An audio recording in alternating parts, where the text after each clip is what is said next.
La réussite d'un grand oral est conditionnée par la problématisation du sujet. Si l'on ne transforme pas la question posée en problème, la réponse au sujet ne pourra être que superficielle et anecdotique. À la différence d'une question à la réponse binaire, un problème confronte la pensée à des difficultés empêchant toute réponse automatique. En effet, en transformant la question en problème, on s'aperçoit qu'il y a plusieurs manières de répondre au sujet, plusieurs perspectives divergentes ou opposées.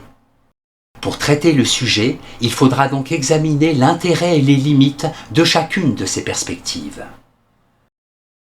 La réponse à une question relève de l'opinion.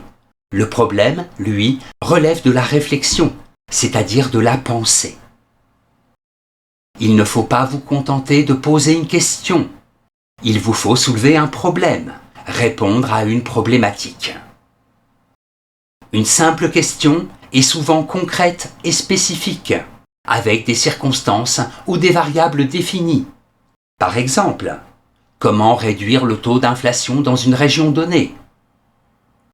À l'inverse, la problématique, elle, est abstraite, conceptuelle. Elle vise à explorer les causes, les conséquences, les relations, les contradictions entre les différents aspects d'un problème. Par exemple, quels sont les facteurs micro- et macroéconomiques qui influent sur le taux d'inflation dans une région donnée ? En effet, constater, mesurer le fait de la hausse des prix, ce n'est pas encore comprendre la problématique complexe de l'inflation, de ses causes, de ses mécanismes, de ses conséquences sur les agents économiques. La problématique, c'est l'ensemble du ou des problèmes que pose une question particulière, un phénomène physique, un événement historique, une situation ou encore un fait. Problématiser un sujet, c'est préparer le plan de progression de la réflexion. Par exemple, pour le sujet, une culture peut-elle être porteuse de valeurs universelles ? En HLP. La problématique du grand oral pourra s'énoncer de la sorte. Comment ce qui est seulement particulier, une culture, peut-il contenir de l'universel, c'est-à-dire des valeurs valables partout, pour tous et tout le temps ? Les valeurs sont-elles relatives ou universelles ? Si elles sont relatives, les hommes forment-ils encore une seule et même humanité ? Si elles sont universelles, l'humanité pourra-t-elle un jour espérer se réconcilier avec elle-même ? L'absence de problématique, c'est l'absence de problème soulevé par la question posée. L'absence de problématique donne à l'oral l'aspect d'un exposé sans ordre ni nécessité, quand ce n'est pas celui d'un défilé informe de lieux communs ou de généralités. Un problème porte sur un domaine concernant l'humanité, la vérité, l'universalité.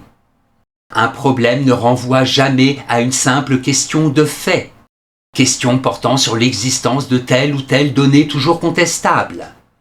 Un problème renvoie à une question de droit, c'est-à-dire de légalité.